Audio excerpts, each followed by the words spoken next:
For that mix-up of our highlights, but let's go to our top story tonight. President Uhuru Kenyatta has slashed the number of ministries in a bid to create a leaner cabinet. Kenya will now have 18 ministries compared to the 44 created under the Grand Coalition government. President Uhuru is, however, yet to name his cabinet nominees. Let's join Asha Mwilu now, who has been following up on the Jubilee cabinet, for an update. Well, Njoroge, of course, the president is keeping everyone guessing on this issue. Everyone was expecting that by the end of today, we would have had the names of these nominees to represent the Jubilee government, to be vetted, of course, by Parliament before they are appointed as cabinet secretaries. But the president did release an outlook of how the cabinet will look, with a leaner cabinet having 18 ministries. Let's take a look at how the cabinet will be, what ministries will be there, what has been compressed. Asante sana, anakabidhiwa. 9 days after the swearing-in of the president, the entire country was all ears for the big announcement, Uhuru Kenyatta's cabinet list. The anticlimax, however, was that the president would take just a little bit longer before unveiling his cabinet nominees. Instead, he revealed the ministries that would shape his cabinet. The first move was to slash the number of ministries for a leaner cabinet, as he had promised.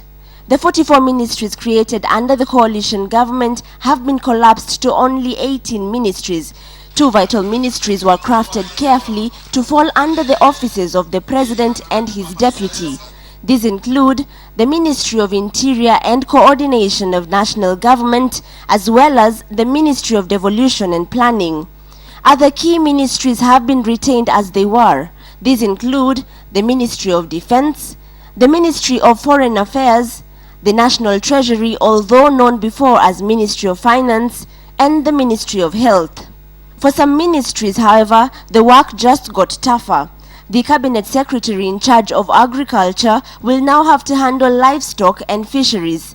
Ministry of Environment and Natural Resources has absorbed the water docket. The Ministry of Land will also include housing and urban development. The Ministry of Education, on the other hand, will also have to cater for a Department of Science and Technology. Transport and Infrastructure will fall under one ministry, while Information, Communication and Technology are now under one docket. The Ministry of Labor will also cater for social security services. The Ministry of Energy has been renamed the Ministry of Energy and Petroleum. Experts argue this move was perhaps informed by the discovery of oil in Turkana. The president has opted to leave the Ministry of Mining as a standalone. The Ministries of Tourism and Commerce have been brought together to form one office with the 2 departments. Sports, Culture and the Arts will fall under one ministry, while the Ministry of Industrialization will now double up with Enterprise Development. Other crucial ministries in the former cabinet, however, seem to have been left out of the list. Wildlife and Forestry have not been assigned to a specific docket. Could they probably fall under the Environment Ministry? With a new look cabinet now unveiled, the focus now shifts to the nominees that will take up these jobs. In addition, the president is now left with a number of permanent secretaries in ministries that have been absorbed, who will probably end up jobless or redeployed. Asha Mwilu, KTN Prime.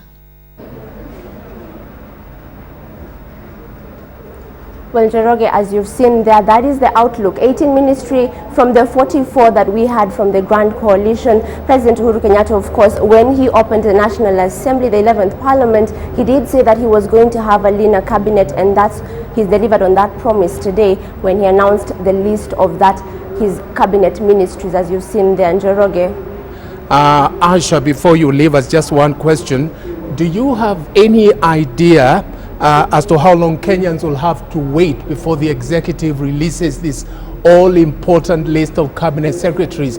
I mean, what's the earliest they can expect it?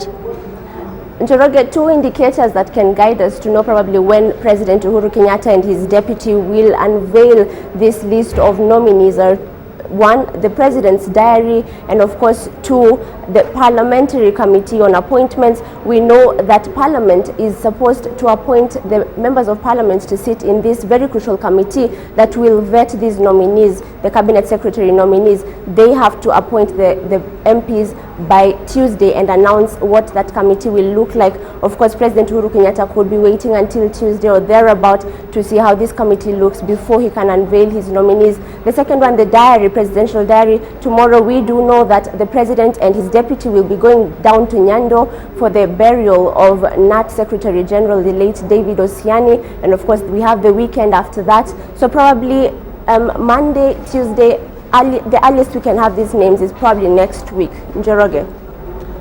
Next week, we've had it, Monday, Tuesday. We hope it'll be any of those days. Thank you very much, Asha Mwilu. Now, the